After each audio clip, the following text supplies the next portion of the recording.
Alright guys, so I got some classic Ben Shapiro action here for y'all. Typically I don't like to cover right-wing commentators on this channel, but this segment was so egregious that I thought it would be fun to work our way through it. So here we have Ben Shapiro, old Benny boy, with this facts don't care about your feelings sticker on the front of his laptop here, who is going to give an absolutely deranged monologue about Jamal Bowman, AOC, Nick Fuentes, Israel, and AIPAC, and Thomas Massie, a bunch of different things packed into this. So let's just go ahead and start this and try to work our way through. It's just as a trigger warning here for y'all, it's going to be absolutely painful. So let's go ahead and start here. Jamal Bowman too. So Jamal Bowman is a trash heap of a congressperson from New York. He represents a district that is largely Jewish. He's being primaried right now by a person named George Latimer. He's being supported in that primary by a bevy of prominent Democrats who believe correctly that Jamal Bowman is an anti-Semite, which he is. How anti-Semitic is Jamal Bowman? He had actually called of Israeli women on October 7th propaganda and lies. He said that in response at a pro-Palestinian rally last November. And now he's apologizing. Now he says, oh, I'm so sorry that time that I said that women were not by. Well, apology not accepted, because it turns out that you just are consistently saying anti-Semitic and ridiculous things. But here's the amazing thing. Okay, so he doesn't then go on to point out anything that Jamal Bowman has ever said that Ben Shapiro thinks is anti-Semitic. What Ben Shapiro categorizes as anti-Semitism is anything that could possibly hurt the feelings of the government of Israel. That's what Ben Shapiro categorizes as anti-Semitism. Now, the only specific example he gives of Jamal Bowman being a virulent anti-Semite is that apparently back in November, Jamal Bowman was skeptical of the Israeli government claim that there was mass pre-coordinated sexual assault on October 7th. Now, could it be possible that there were some examples of sexual violence committed on October 7th? Absolutely, that could be possible. But has that been substantiated by any verifiable evidence? No, it has not. No, it has not. And we have seen report after report after report, like the one from the New York Times, Screams Without Words, that has been debunked, right, and thoroughly torn apart into a million different pieces. This is just not a claim that there was mass sexual assault or rape on October 7th. This is not something that is substantiated by evidence, right? So I think any reasonable person would think, well, let's go with what the facts are, right? Facts don't care about your feelings, right, Ben? So let's go with what the facts are and then make our conclusions from there. He doesn't want that. He doesn't want that. He wants us to assume the claims from the Israeli government are 100% accurate, and if you happen to disagree with any part of that, or you ask for additional or further evidence, or even cooperation from the Israeli government with third-party international investigators, then you're a raging anti-Semite, or something like that. So that's basically his position on this, it seems like. Now, I wonder if Ben Shapiro would have anything to say about the absolutely horrific, brutal reports of sexual abuse that I have covered on this channel of Palestinians in Israeli detention. Now, just one of these reports, and, warning for everybody, this is about as graphic as you could possibly imagine. We have gotten credible reports of Palestinians who have been in Israeli detention, who have been tortured in dozens of different ways, according to Euromed Human Rights Monitor. It was upwards of 42 different methods of torture that have been used against Palestinians in Israeli detention. One of those methods of torture was a Palestinian who had an electrified metal rod shoved up their anus. That's not a joke, guys. It's not a joke. It is the most horrifying form of torture you could possibly fucking imagine. I wonder if Ben has anything to say about that, right? Are you a raging Islamophobe for not talking about that? No, it only applies in one direction here with completely unsubstantiated claims that somehow makes Jamal Bowman a raging anti-Semite. But he continues here. If you were a white supremacist and you said the same things as Jamal Bowman, you'd be treated as anathema by the body politic and by the media. This actually came to a hilarious sort of apex yesterday when Nick Fuentes and Alexandria Ocasio-Cortez had that bizarre sort of online meme from Predator of like the black fist and the white fist, like gripping hands and agreeing that the Jews are responsible for everything. So Fuentes tweeted out at Alexandria Ocasio-Cortez, because Fuentes and Alexandria Ocasio-Cortez agree that supposedly AIPAC is responsible for all the ills in the world. So first of all, let me point something out at AIPAC. AIPAC, typically speaking, is a fairly left-wing democratic institution. AIPAC, for example, did not intervene in 2015 when they had the opportunity to do so to pressure Democrats not to vote on behalf of Barack Obama's horrific Iranian nuclear deal. AIPAC. AIPAC is a left-wing organization. The same AIPAC that's spending upwards of $100 million to oust progressives, critics of Israel, in Democratic primaries just during this election cycle, that same AIPAC, that's a left-wing organization? Or is it just a pro-Israel lobbying arm whose sole purpose is to eliminate anybody within Congress who is critical of Israel? It seems like that's actually what they are. Then he goes and he brings up the Iran nuclear deal. The Iran nuclear deal, the same Iran nuclear deal that, according to international agencies that were overseeing Iran during the progress of this deal, that they unanimously said that Iran was following in perfect accordance with the deal, the same deal that the Trump administration then ripped up into a million pieces, that then assassinated Qasem Soleimani, a top Iranian general, and has brought us now currently closer to a direct confrontation and a war with Iran than we've been in modern American history. Is this the foreign policy apparatus that you are in favor of, that you're trying to construct? The reality is, yes, Ben, it seems like, wants us to go to war with Iran, right? He doesn't want any sort of peace. He doesn't want any sort of, deal making or negotiating or any sort of progress on that front. He wants to glass Iran, right? And anybody else who dares to stand in the way of the U.S. State Department plus Mossad and Israel plus AIPAC, apparently. Also, many of the people that you see Congress people talking about, oh, we have an AIPAC handler. No, you don't. That's not what a handler is. A handler, typically speaking, is a person who works for an organization and then provides covert payments in some way in order to do corrupt things. The people that, for example, Thomas Massie is talking about, those are just constituents who actually agree with the cause of AIPAC and then lobby his office. That's not a handler. That's called a constituent, and it exists across the board. It turns out there are many people who are arranged with many different lobbying groups across America, from left to right, on causes ranging from the environmental to tax to foreign policy. Them calling off an office does not make them a quote-unquote handler. In any case, Alexandria Ocasio-Cortez... Can we just pause on that? Can we just laugh about that collectively for a second here? He just actually tried to say that AIPAC is not a lobbying organization that exists to protect the interests of the government of Israel. And they have lobbying groups, right? Like the United Democracy Pact or whatever the name is, that is currently spending, by the way, $15 million against Jamal Bowman for criticizing the government of Israel. It's not that AIPAC, in the eyes of Ben Shapiro, is like an external actor that is coming in and pouring millions into these elections in order to eliminate criticism of Israel. That's not the case. AIPAC, in Ben Shapiro's mind, is just a natural reflection of the constituents in any given district that these kinds of elections are taking place. Ben, if that was the fucking case, then why do you need to spend millions of dollars in order to remove these candidates who are critical of Israel? If the pro-Israel stance is so widely popular, why do we have $100 million being spent in Democratic primaries this election cycle? Why is that the case?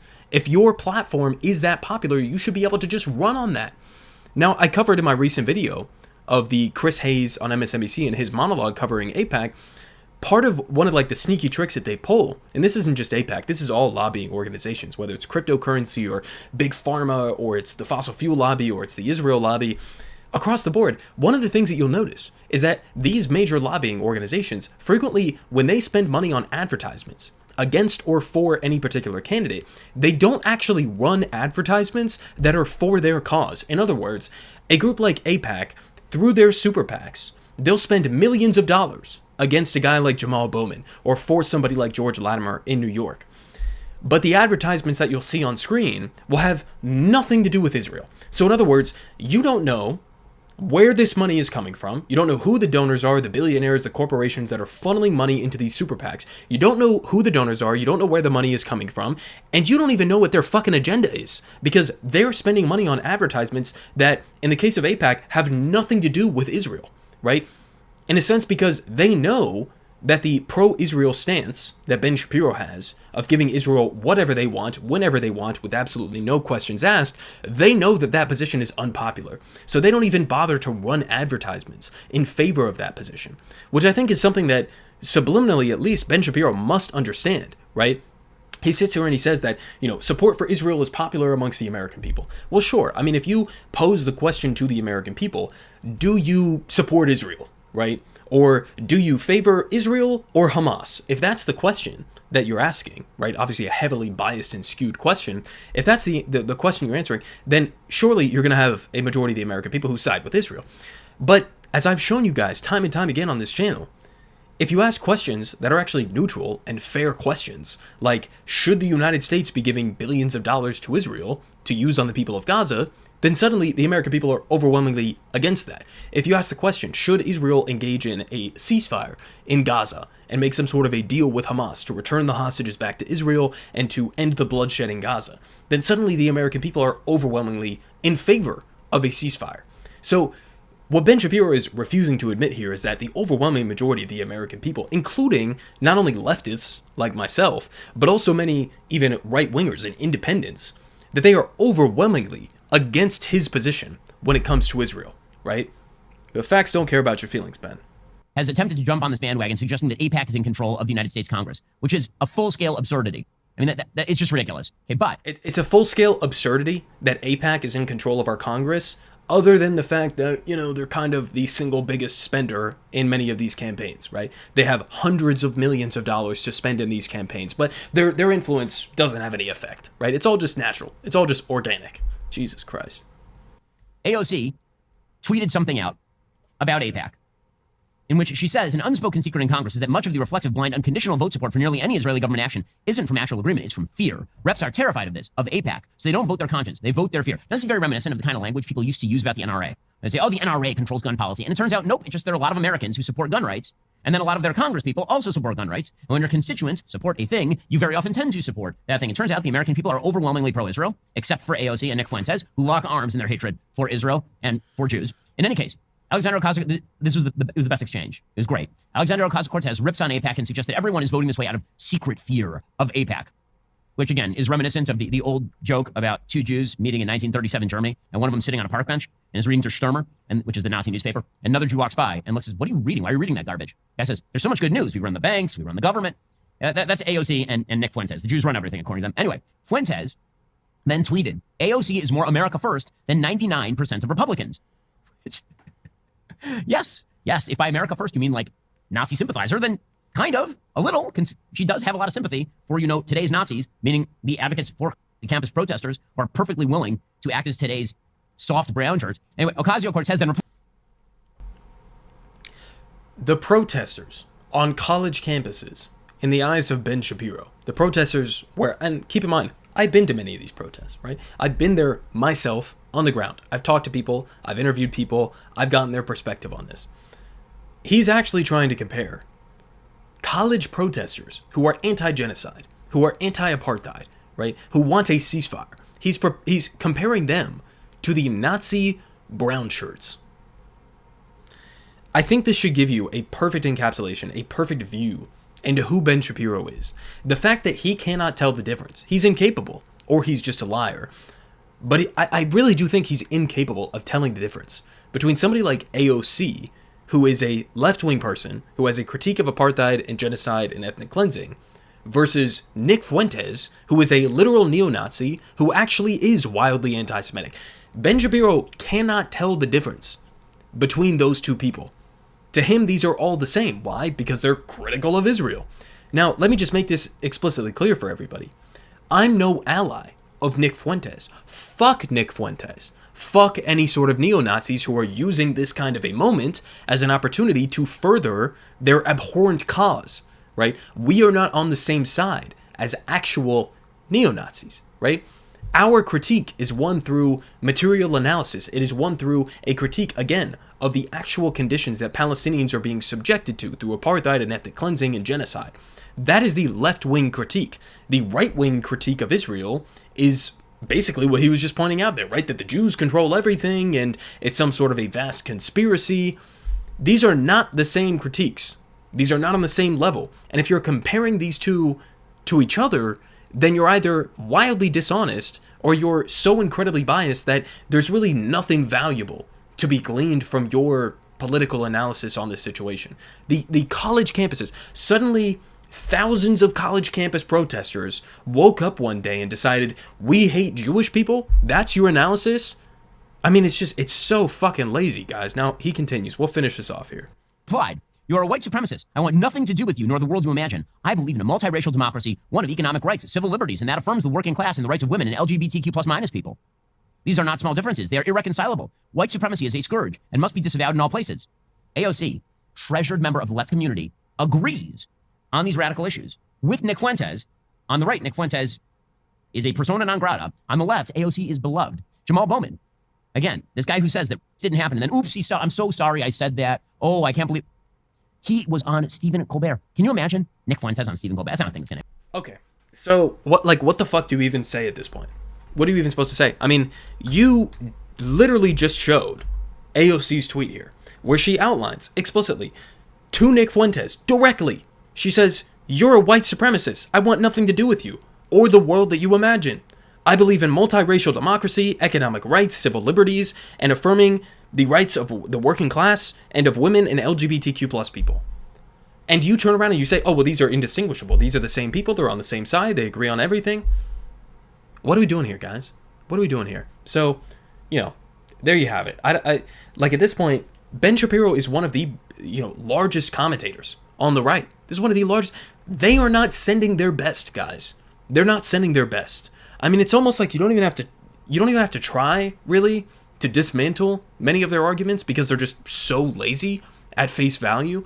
But it's unfortunate that these guys are backed by millions of dollars. Like, how much is the Daily Wire worth? Guys like Matt Walsh, right? Guys like Ben Shapiro, people like even Candace Owens, who then left the Daily Wire and is now doing her own thing. Like, guys, these people have unimaginable support behind them. I'm just some kid. I'm just some guy who started this YouTube channel when I was a freshman or sophomore in college, right? With a little $50 webcam and a flag behind me and whatever the case may be.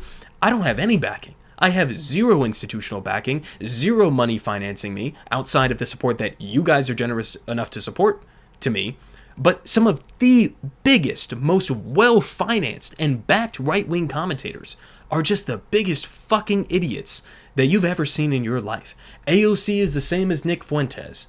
Jamal Bowman is basically Hitler reincarnate. For what? Because he's critical of the influence of a foreign government on U.S. politics? How does that fit into your, America First MAGA agenda? How does that fit in? It doesn't make any fucking sense. Of course it doesn't. Jamal Bowman is Hitler 2.0. AOC is Nick Fuentes. This is the lengths that they will go to try to shut down and to smear left-wing criticism of Israel. Because you know what? At the end of the day, Nick Fuentes and the neo-Nazi critique of Israel is completely invalid in my eyes, right?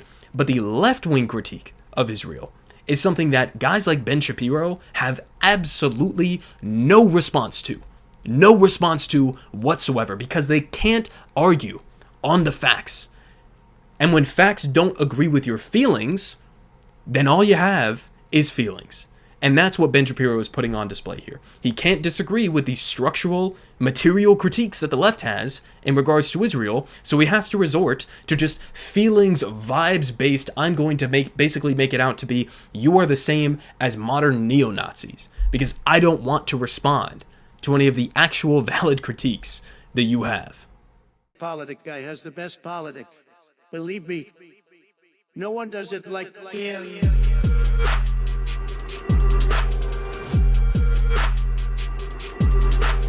Believe me,